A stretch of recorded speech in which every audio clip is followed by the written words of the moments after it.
Buenos días. Domingo 25 del tiempo ordinario y leemos el Evangelio de Marcos.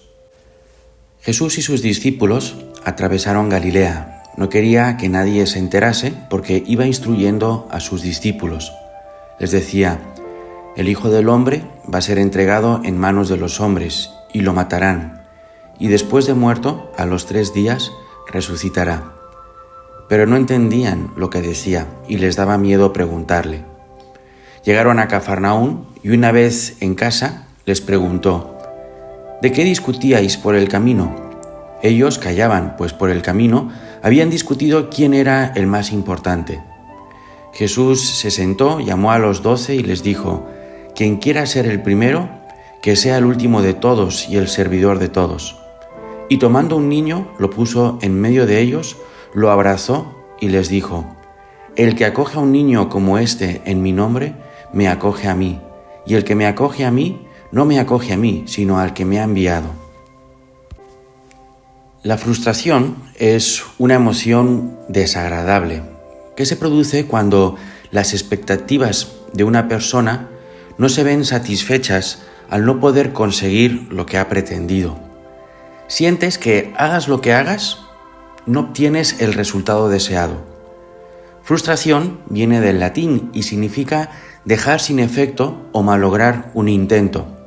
Lo que haces, lo que dices, no resulta efectivo. Sin duda que Jesús experimentó la frustración.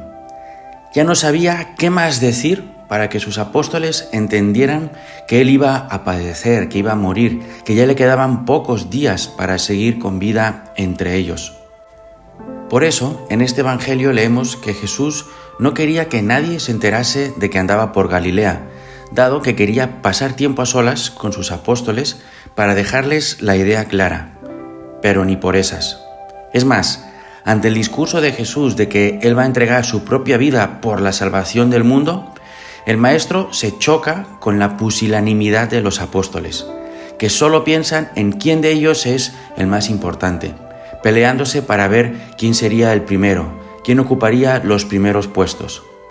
Frustración completa de Jesús. Sus apóstoles no solo no están entendiendo y comprendiendo su mensaje, sino que están yendo en dirección contraria, a las antípodas, y esto ya a pocos días de sufrir la pasión. A pesar de haber convivido 3 años con Jesús, entre el grupo de los 12 campan a sus anchas sentimientos destructivos, como la envidia, la ambición egoísta, los celos y la crítica.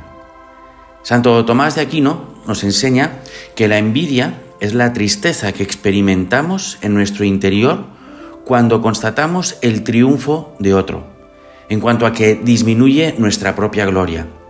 Es sentir que cuando el otro triunfa, algo de mí muere. Cuando el otro sube, yo necesariamente bajo. Eso es el sentimiento de la envidia. Y la envidia tiene varias hijas, pasiones que se derivan de la envidia, como el odio, el querer mal de la otra persona, la murmuración, hablar mal de alguien sin que ese alguien esté presente. Algunos sinónimos de murmuración son habladuría, comadreo, rumor, chisme, cotilleo.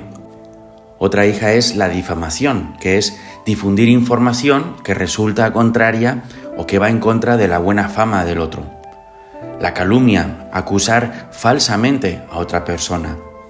Los celos, que es esa ansiedad o ese miedo que siento en mi interior cuando experimento que alguien me está quitando algo que me pertenece, que lo considero propio, percibiendo a los demás como una amenaza. La crítica, que es el intento de bajar la estima que los demás tienen hacia otra persona, rebajando sus méritos o señalando sus defectos. Es tener el proyecto de rebajar o disminuir la gloria ajena. También la alegría en la adversidad del otro, que es experimentar consolación, gozo, alegría cuando al otro le van mal las cosas. Todas esas son pasiones hijas de la envidia. Y así como la envidia tiene hijas, también tiene una madre, que es la vanagloria, que es la petulancia o la presunción de un individuo respecto a sus propias acciones o al valor que se autoadjudica. Así que en este Evangelio tenemos a Jesús, por un lado, hablando de generosidad, de gratuidad, de entrega total de la propia vida, y por otro, sus más íntimos nadando en la vanagloria y la envidia. Realmente había motivos para Jesús de sentirse frustrado. Pero no nos escandalicemos de los apóstoles. Nosotros también experimentamos en nuestro interior esas inclinaciones destructivas.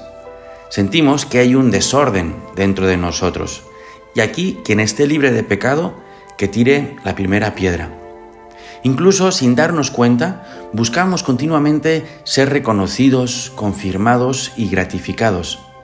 Y esto, de por sí, no está mal, pero comienza a ser un problema cuando toda nuestra vida se transforma en una inseguridad a la búsqueda enfermiza de reconocimiento, de primeros puestos. Los apóstoles no entendían lo que Jesús decía. Todavía estaban atrapados dentro de sus propias expectativas de lo que el Mesías debía hacer y cómo debía hacerlo. Y tenían miedo de preguntarle a Jesús, porque entonces Jesús transparentaba o externaba su frustración.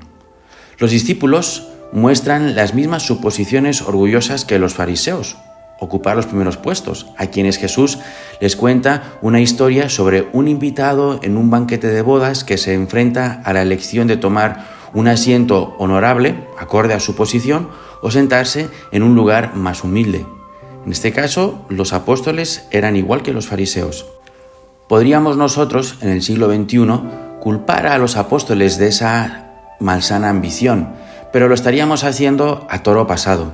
Y a toro pasado, todo el mundo sabe lo que hay que hacer.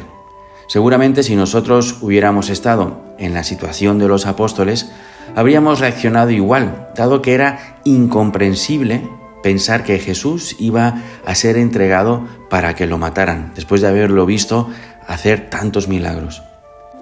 Como Jesús se da cuenta de que las palabras no bastan para explicarles a los apóstoles la necesidad de la humildad, y cuando les cuenta alguna parábola dando pie a que imaginen algo tampoco funciona, Jesús opta por ser ya más visual. Entonces toma a un niño, lo pone en medio de ellos y lo abraza. ¿Por qué un niño? Porque un niño en esa época era lo más bajo en la escala social. No contaba para nada. Incluso los sirvientes de una casa tenían autoridad sobre los niños. Y Jesús se identifica a sí mismo con un niño, como alguien que no cuenta nada. A quien acoge a un niño como este en mi nombre, a mí me acoge. Ese es el mayor en el reino de los cielos. El dinamismo del amor de Dios no es acumular gloria y honor, sino vaciarse de sí mismo en amor y entrega a los demás. Quien es capaz de ocupar el último puesto demuestra una libertad de espíritu, una libertad de corazón admirable. Frente a Dios, lo importante no es ser el primero, sino ser feliz. Nosotros no somos el puesto que ocupamos. No nos podemos identificar con ese puesto. Nuestro valor como persona prescinde del puesto que se ocupa. Pensar que se vale más porque está sentado en un puesto de importancia es una ilusión muy peligrosa para el alma.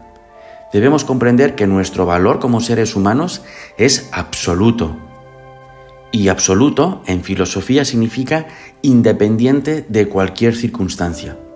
Nuestro valor no es relativo, es decir, dependiente de algo, es absoluto. Por tanto, el día de hoy soltemos o dejemos ir esa ambición y esa envidia de nuestro corazón y dejémonos abrazar por Cristo, que nos ama tal cual somos. Que Dios te bendiga.